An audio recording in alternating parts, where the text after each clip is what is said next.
अस्सलाम वालेकुम aspirants, welcome to my YouTube channel.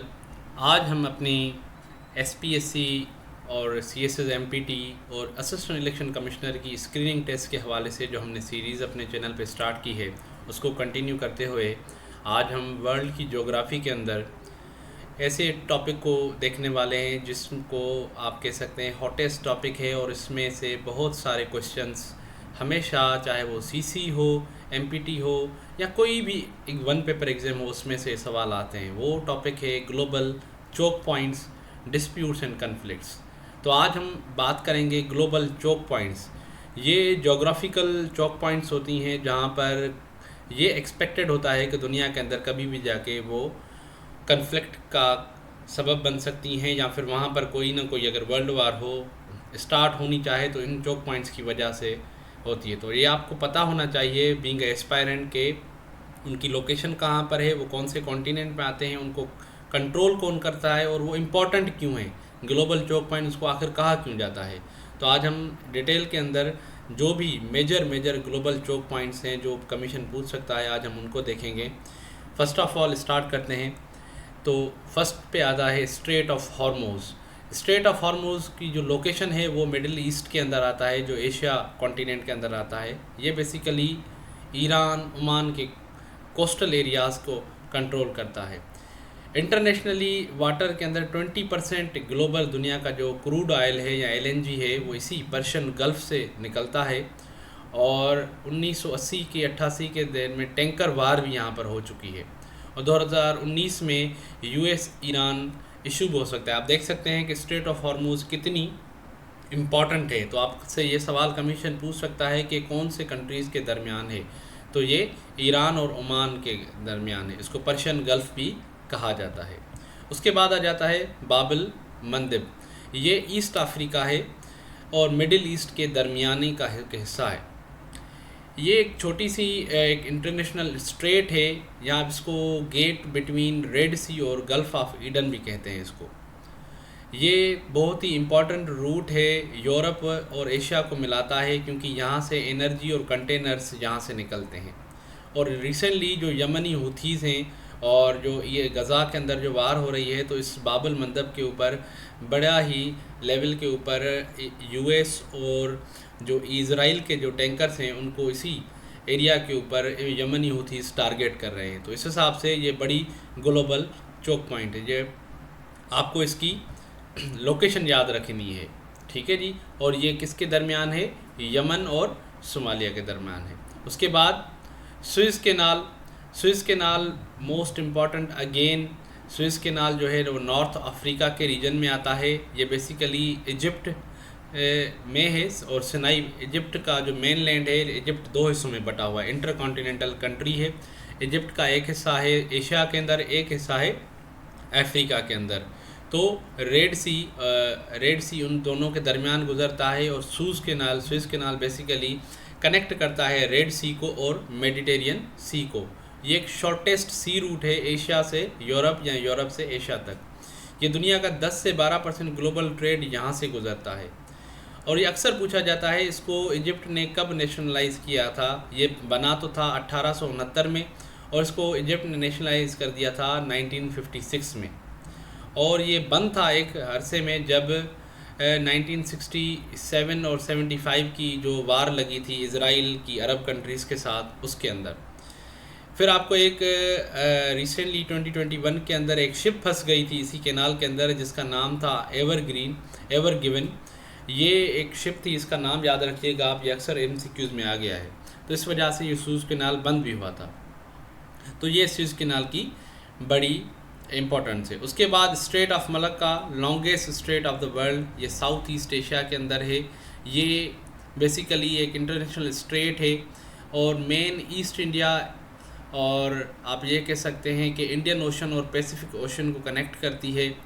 और यहाँ से बड़े बड़े जो चाइना का जो डिलेमा है, जिसको चाइनीज़ डिलेमा, मलक्का डिलेमा भी कहा जाता है, इसी वजह से, क्योंकि यहाँ से चाइना की तकरीबन मोर देन 60% गुड्स का ट्रैवल होता है। उसके बाद सुंदा स्ट्रेट आती है, ये साउथ ईस्ट एशिया में आती है। ये एक और सवाल, स्ट्रेट ऑफ मलक्का किसके दरमियान है? ये बेसिकली मलेशिया और इंडोनेशिया के दरमियान है, याद रखिएगा। उसके बाद सुंदा स्ट्रेट है। सुंदा स्ट्रेट बेसिकली इंडोनेशिया और एक बैकअप है स्ट्रेट ऑफ मलक्का की। ये कह सकते हैं कि अल्टरनेटिव रूट है, मगर इसका मसला ये है कि ये छोटी है और यहाँ पर जो पानी होता है वो शेलो वाटर होता है, और क्योंकि इसके इर्द गिर्द सुनामी भी और वोल्केनो इरप्शन के बड़े चांसेस होते हैं, इसीलिए मोस्टली जो शिप्स होते हैं वो स्ट्रेट ऑफ मलक्का को प्रेफर करते हैं। ये बेसिकली इंडोनेशिया और इस के जो आइलैंड्स हैं उनके दरमियान है। उसके बाद आ जाती है लॉम्बोक स्ट्रेट।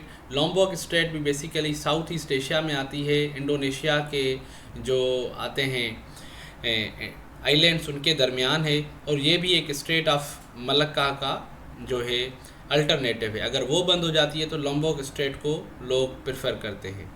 ये एक बड़ा रूट है, लॉन्गर रूट है, मगर straight of Malacca shortest route पड़ता है, और लार्जेस्ट टैंकर जो सबसे बड़े होते हैं वो बेसिकली लॉम्बोक स्ट्रेट को फॉलो करते हैं, क्योंकि जो इंटरनेशनल वाटर में ट्रैफिक जैम हो जाती है कंटेनर्स की वजह से, वो ना हो पाए जैसे। फिर स्ट्रेट ऑफ सिंगापुर आ जाती है। ये सिंगापुर और मलेशिया और इंडोनेशिया के दरमियान है। ये वर्ल्ड्स बिजीएस्ट बंकर और ट्रांजिट शिपमेंट हब है, और इस बड़ी ही मॉडर्नाइज्ड है, और ये की टू मलक्का चेन है। बेसिकली यहाँ पर भी आके शिप्स जो हैं स्टे करते हैं। ये तो हो गए एशिया के अंदर स्ट्रेट्स। उसके बाद स्ट्रेट ऑफ जिब्राल्टर आ जाती है। ये साउदर्न यूरोप के अंदर है और नॉर्थ अफ्रीका के दरमियान है। ये बेसिकली स्पेन और यूके और मोरक्को के दरमियान है। ये 3 कंट्रीज़ हैं, इनके दरमियान ये स्ट्रेट ऑफ जिब्राल्टर आती है। ये बेसिकली एटलांटिक और मेडिटेरियन सी को लिंक करती है आपस में, और ये नेवल चौक पॉइंट है। इस पे यूके स्पेन का बड़ा डिस्प्यूट रहा है हमेशा के लिए। आपसे ये भी सवाल पूछ सकता है कि स्ट्रेट ऑफ जिब्राल्टर डिस्प्यूट किसके दरमियान है, तो ये यूके और स्पेन के दरमियान है, क्योंकि इसके ऊपर क्लेम का इशू बनता है। फिर उसके बाद आ जाती हैं टर्किश स्ट्रेट्स। एक है डार्डनल्स, एक है दूसरी है बॉस्फोरस स्ट्रेट। ये साउथ ईस्टर्न यूरोप और वेस्टर्न एशिया को आपस में मिलाती है। ये बेसिकली 1936 मॉन्ट्रेक्स कन्वेक्शन के तहत बनी थी, तो तुर्की को मिली थी। ये दोनों जो स्ट्रेट्स हैं वो ब्लैक सी को एक्सेस देती हैं रशिया और यूक्रेन की तरफ, और ये वर्ल्ड वार 1 में इन्होंने बड़ा रोल प्ले किया था इस स्ट्रेट्स ने। उसके बाद डेनिश स्ट्रेट्स आ जाती हैं जो नॉर्दर्न यूरोप में आ जाती हैं। ये डेनमार्क, स्वीडन और नॉर्वे के दरमियान है। ये बाल्टिक सी को एक्सेस देती हैं कि नॉर्दर्न यूरोप और रशिया की तरफ, और ये राइट नाउ नेटो के लिए बड़ी ही इम्पॉर्टेंट स्ट्रेटेजिक वैल्यू रखती हैं। English channel and Dover straight, ये बेसिकली यूके और फ्रांस को मिलाती हैं, आपस में इनके दरमियान है, और इसके ये भी एक बिज़नेस के हवाले से स्ट्रेट मशहूर है। उसके बाद बेरिंग स्ट्रेट, अभी ये सवाल हो सकता है क्योंकि रिसेंटली ट्रंप और पुतिन की जो मुलाकात हुई है अलास्का के अंदर, ये बेसिकली रशिया और अमेरिका को अलग करती है बेरिंग स्ट्रेट, और यहाँ से इंटरनेशनल डेट लाइन भी गुजरती है। दूसरी बात, इसने कोल्ड वार के अंदर सर्विलेंस में बड़ा रोल प्ले किया था। उसके अलावा ये एक आर्टिक और नॉर्दर्न सी का रूट है, मतलब आर्टिक ओशन से ये होके गुजरती है, और उसके अलावा पैसिफिक आर्टिक ओशन से मिलाती है। ये एक दूसरा गेटवे है, तो ये आपने याद रखना है। बेरिंग स्ट्रेट ये बिटवीन है यूएस एंड रशिया के। पनामा कैनाल, ये central America Panama canal authority इसको होल्ड करती है। ये एटलांटिक और पैसिफिक ओशन के दरमियान एक शॉर्टकट है। इसको पहली दफ़ा खोला गया था 1914 के अंदर, और ये बनाया था बेसिकली यूएस ने, और यूएस पनामा ट्रीटीज़ हुई थी, जिसकी वजह से फिर बड़ी कंसेक्शन मिलती है यूएस के जो बिज़नेस ओनर्स हैं उनको। उनका जब वो गुड्स आते हैं तो पनामा कैनाल उनको बहुत ही लो चार्जेस पे वो क्या कहते हैं कि वो चार्ज करते हैं। उसके बाद Cape of Good Hope. Cape of Good Hope basically Africa की बिल्कुल जो बॉटम है साउदर्न अफ्रीका, वहाँ पर है। इसमें जो है पहले जब सुएज़ कैनाल नहीं था, रेड सी नहीं था, जब वो रिस्क्यू हो जाते हैं तो तब ये बड़ा चक्कर लेते हैं, केप ऑफ गुड होप से होकर गुजरते हैं। और इसीलिए इसको, मगर इसको अब लाइक इसलिए नहीं किया जाता क्योंकि ये एक तो लंबा रास्ता पड़ता है यूरोप की तरफ, और दूसरी बात यहाँ पर पायरेसी के ख़तरे भी होते हैं। रिसेंटली जब यमनी हुतीज़ ने रेड सी ब्लॉक किया था तो तब केप ऑफ गुड होप को इस्तेमाल किया जा रहा था।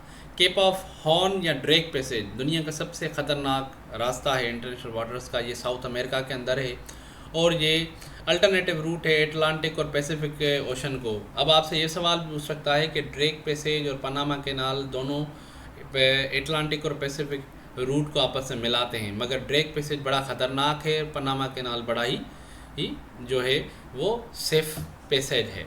ठीक है जी। उसके बाद मोज़म्बिक चैनल, ये बेसिकली साउथ ईस्ट अफ्रीका की तरफ आता है और यहाँ से इंडियन ओशन और साउथ अटलांटिक ओशन आपस में मिलते हैं।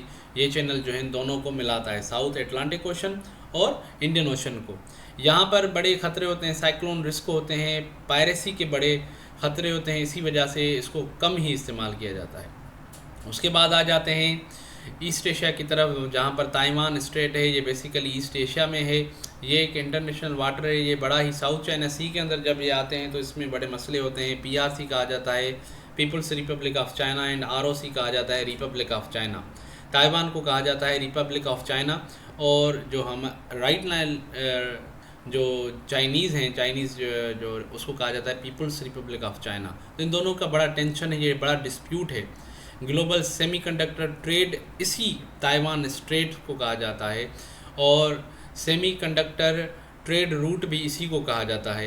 ये एक फ्लैश पॉइंट है जहाँ पर अक्सर फ्रीक्वेंटली जो US हैं, ताइवान मिलिट्रीज़ हैं, आपस में इनकी जो है ना डिस्प्यूट्स होते रहते हैं। उसके बाद लुजोन स्ट्रेट या बाशी चैनल, ये भी एशिया के अंदर है, ईस्ट एशिया के अंदर, फ़िलीपींस और ताइवान के अंदर इसका ये डिस्प्यूट है। साउथ चाइना सी के अंदर सबमरीन रूट्स है और स्ट्रेटेजिक चोक पॉइंट्स हैं, इसमें फ़िलीपीन, ताइवान, चाइना, ब्रुनाई, ये सारे इन्वॉल्व हैं इस चैनल के इशू के अंदर। उसके बाद माइको स्ट्रेट आ जाती है, ये जापान और चाइना के दरमियान ईस्ट चाइना सी के अंदर जो है इशू है, चाइना और जापान के दरमियान। उसके बाद स्ट्रेट ऑफ टायरन, ये मिडिल ईस्ट के अंदर है, इजिप्ट और सऊदीया के दरमियान। ये बेसिकली एक्सेस देती है इज़राइल को कि वो जॉर्डन अल अकबा जो पोर्ट है वो बेसिकली वहाँ पर उसको एक्सेस देती है। अगर आप देखें ध्यान से, अगर कभी मिडिल ईस्ट या रेड सी के पोर्ट को, तो वहाँ पर एक जॉर्डन का एक अल अकबा पोर्ट होता है, क्रीक की तरह उसका एक स्पेस शेप बना होता है जहाँ पर ये स्ट्रेट ऑफ टायरन है। ठीक है जी। तो ये कुछ इम्पॉर्टेंट हैं, मोस्टली रिपीटेड हैं, जहाँ से बहुत सारे सवाल कमीशन पास्ट में पूछ चुका है अपने पेपर्स के अंदर। तो I would request you all of you कि आप इसमें से एक छोटे से अपने वन लाइनर अपने पास बनाते जाएं और उनको मोस्टली रिपीट करते जाएं, ताकि इसमें से जो भी सवाल आ सकें। और ग्लोबल चोक पॉइंट्स एक मेजर पोर्शन है जो SPSC पूछता है। तो अगर आपको मेरी ये वीडियो अच्छी लगी हो तो अपने दोस्तों के साथ ज़रूर शेयर कीजिएगा, and best wishes for your upcoming exams. Thank you very much.